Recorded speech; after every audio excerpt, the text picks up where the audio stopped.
Yo, what's up, people? Yeah, it's me again. Another thing that was on my mind that I feel that I need to share.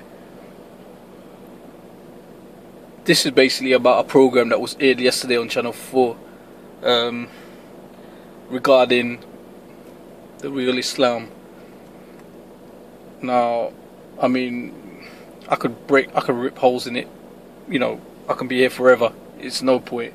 I just wanted to clear up a few things that were said and trying to get down to the nitty gritty of what this producer or what this documentary maker was trying to do here, because obviously he was trying to make Islam look, you know, as if it's some kind of myth.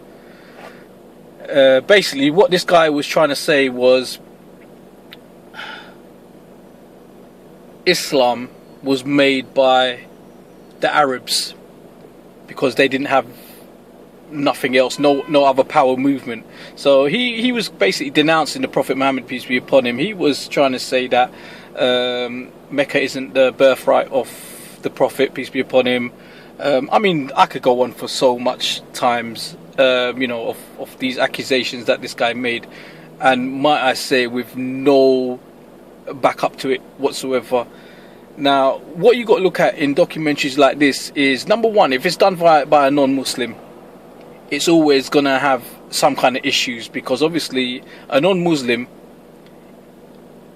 I mean, let's take it around, even a non-Christian. I mean, when there's a religious documentaries that are being done by someone from a different religion, they always try to look for faults, for the simple reason because they don't believe it. So they're gonna have to kind of look for faults, which it happens all the time. So I'm not gonna hate it for that.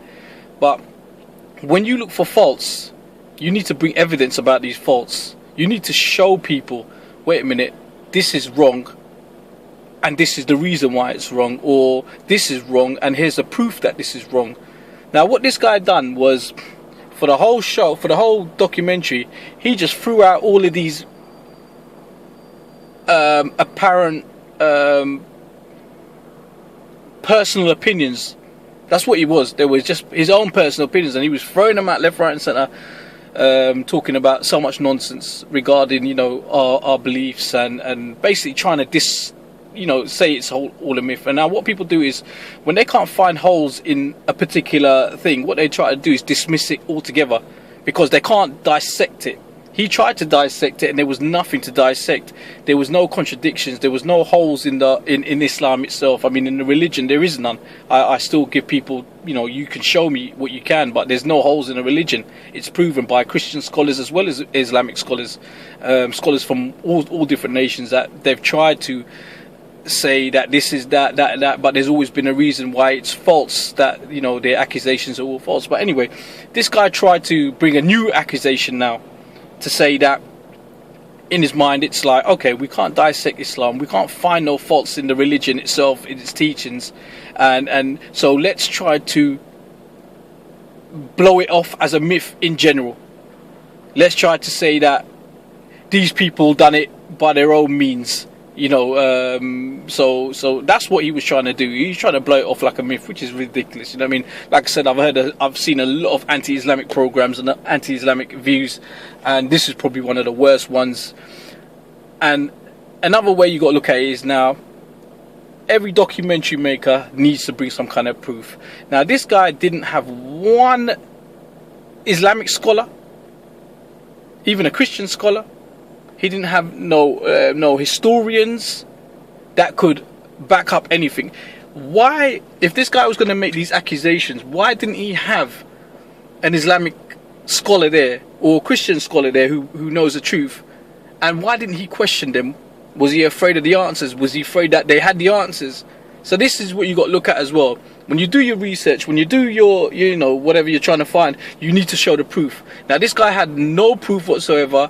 It was thrown out. It was just like plucked out the air. I could make this up now, and I wouldn't get on TV. So I don't understand how it even got on TV. It was just no substance to it.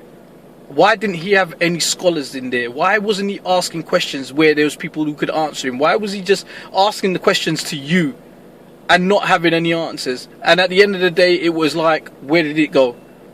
He still had no direction in where the program is. I mean, a lot of people must be fooled about this program and think, wow, what was this guy's kind of meaning? I had people from all faiths talking to me, texting me, pinging me on the, you know, asking, wait a minute, this guy's really trying to downgrade, trying to make the religion, you know, look like it didn't exist. And this is coming from my Christian friends as well as Islamic friends. I mean, friends from all faiths could see what this guy was trying to do. So please, let me make one thing clear. When you see these kind of documentaries on any religion, I'm not just going to sit here and say it's Islamic religion, yeah? Because, I mean, all right, we have our own issues where, you know, there's a lot of anti-Islamophobia going on around, or Islamophobia views going around, so we can understand that. But any program on religion or anything in general, please always keep a lookout for the makers who ask the questions. Make sure they've got somebody there who is a professional in their field to answer those questions, because if they haven't, then it doesn't mean nothing. You know, it's like me saying something silly and no one there to backing it up. There's two sides of every story, you know what I mean? You can throw accusations, but please make sure that there's someone there to kind of answer these accusations. Yeah, so I mean, he got under my nerve. He got under my skin. I'm not gonna lie, because of the rubbish that he was talking. But hey, what can I do? This is TV. This is media, and I'm sure this is. I mean, I know this isn't the first, and it's definitely not going to be the last kind of attack on Islam. But my point of this whole little video is just to tell you guys that, listen, question everything. Don't question the man's motives as well. Make sure you question the motives, question why they're trying to do this, and then question that they're making these accusations, but yet they have nobody there to answer these accusations. Think, why is that? Maybe because these accusations can get answered quite easily. Yeah. So I'm gonna leave it there for now. That's my little rant for the day. But yeah, this is a response in Channel 4's The Real Islam, or whatever it was called yesterday. Total rubbish, total anti-Islamic. Yeah. Anyway, peace, knowledge. Have a good day.